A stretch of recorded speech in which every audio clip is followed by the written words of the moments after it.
નમસ્કાર વિદ્યાર્થી મિત્રો, આપણી યુટ્યુબ ચેનલ સર્વસુલભ શિક્ષણમાં આપ સૌનું હાર્દિક સ્વાગત છે. આજે આપણે ધોરણ 10 ગણિતમાં પ્રકરણ નંબર 2 બહુપદી વિશે સમજ મેળવીશું. સમજ મેળવવામાં આપણે એટલું જ કે બહુપદી કોને કહેવાય, બહુપદી બોર્ડની દ્રષ્ટિએ કઈ રીતે પૂછાવા લાયક છે, તો એ બધા મુદ્દા વિશે સમજીશું. તો ચાલો આપણે આગળ વધીએ.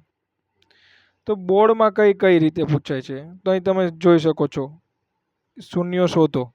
હવે શૂન્યો શોધો એના બે પ્રકાર, એક સુરેખ બહુપદી આપી દે અને એના શૂન્યો શોધવાનું કે એ એક પણ પૂછાય છે, એમસીક્યુમાં પણ પૂછાય અને એક માર્કમાં પણ પૂછાય છે કે મધ્યમ પદનું વિસ્તરણ, તો એનો એક દાખલો પૂછાય છે દર વખતે. પછી છે શૂન્યોનો ગુણાકાર અને સરવાળા આધારિત પ્રશ્નો. તો એ કઈ રીતે પૂછાય, તમને શૂન્યોનો ગુણાકાર અને સરવાળો આપી દે તો એના પરથી સમીકરણ બનાવવાનું કહે છે, અથવા તો જો સમીકરણ આપી દે છે તો તમને શૂન્યોનો સરવાળો અને ગુણાકાર શોધવાનું કહેશે. એક આ રીતે પૂછે છે. આના હંમેશા દાખલા હોય છે ને હોય છે.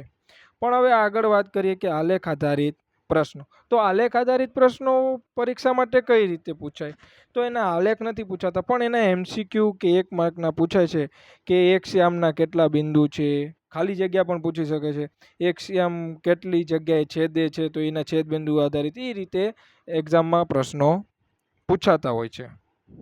ચાલો આપણે આગળ વધીએ. હવે અહીં વાત આવી બહુપદીના પ્રકાર. તો બહુપદીના પ્રકાર સમજતા પહેલાં આપણે બહુપદીની વ્યાખ્યા સમજશું કે બહુપદીની વ્યાખ્યા શું કહે છે.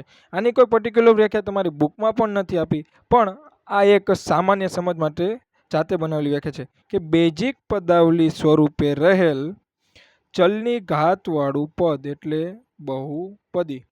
બેઝિક પદાવલી સ્વરૂપે રહેલ ચલની ઘાતવાળું પદ એટલે બહુપદી. એટલે કે જેમાં ઘાતને મહત્વ આપવામાં આવ્યું હોય એવી બેઝિક પદાવલી હોય છે, જેને તમે બહુપદી કહી શકો છો. પણ અહીં આપણે તમારા સિલેબસમાં 3 જ પ્રકાર ભણવામાં આવે છે. તો ચાલો આપણે એ જોઈએ કે પી ઓફ એક્સની મહત્તમ ઘાતને આધારે બહુપદીનો પ્રકાર નક્કી થાય છે. તો પહેલાં બહુપદીનો પ્રકાર કઈ રીતે નક્કી કરશો, તો કે પી ઓફ એક્સ જે હોય એટલે પી ઓફ એક્સ એટલે તમને કોઈ સમીકરણ આપ્યું હોય અથવા પદ આપ્યું હોય, એના આધારે તમારે બહુપદીનો પ્રકાર નક્કી કરવાનો થાય છે. જો મહત્તમ ઘાત 1 હોય, મહત્તમમાં મહત્તમ ઘાત 1 હોય તો તેને સુરેખ બહુપદી કહેવામાં આવે છે.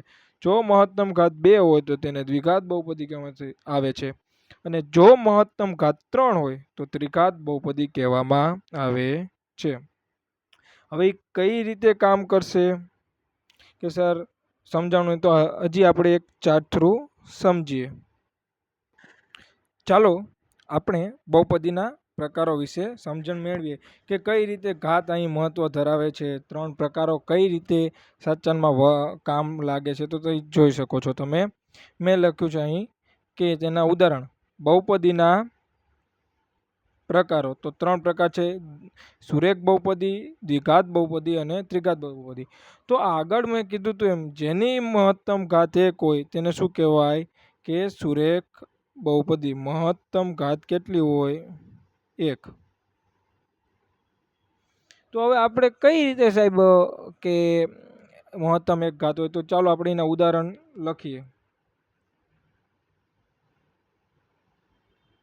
અહીં લખ્યું છે 2x - 3.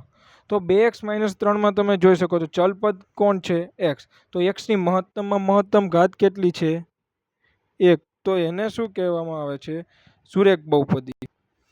આપણે બીજું ઉદાહરણ લેવીએ કે √3x - 5 એટલે કે વર્ગમૂળમાં 3x - 5. તો પણ શું થાય, ચલ કોણ છે x, એની મહત્તમ ઘાત કેટલી છે 1. તો આપણે કહી શકીએ કે આ કેવું છે, સુરેખ બહુપદી. હવે આપણે વાત કરીએ દ્વિઘાત બહુપદી. તો દ્વિઘાત બહુપદીમાં શું હોય, મહત્તમ ઘાત 2, જેમાં ચલની મહત્તમ ઘાત કેટલી હોય છે, 2 હોય છે. તો ચાલો આપણે એના ઉદાહરણ જોઈ લઈએ.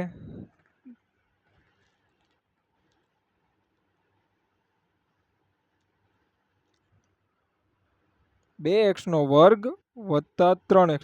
તો અહીં ચલપદ x છે, તો એની મહત્તમ ઘાત કેટલી છે, અહીં તમે જોઈ શકો છો એની મહત્તમ ઘાત 2 છે.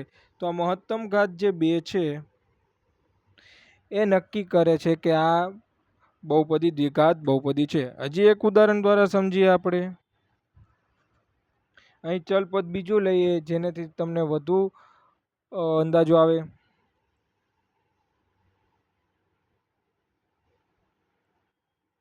તો અહીં તમે જોઈ શકો છો અહીં પણ મહત્તમ ઘાત કેટલી છે? એક્સની અહીંયા એક ઘાત છે, એક્સની અહીંયા મહત્તમ 2 ઘાત છે.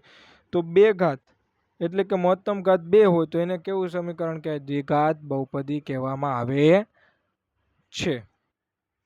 હવે આપણે આગળ વધીએ તો વાત કરીએ તેમાં ત્રિઘાત બહુપદી. ત્રિઘાત બહુપદી એટલે શું? જેની મહત્તમ ઘાત કેટલી? 3 હોય. મહત્તમ ઘાત 3 હોય.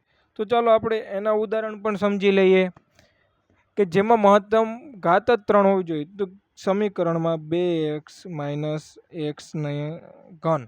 તો અહીં તમે જોઈ શકો છો કે એક્સની મહત્તમ ઘાત કેટલી છે? 3 છે.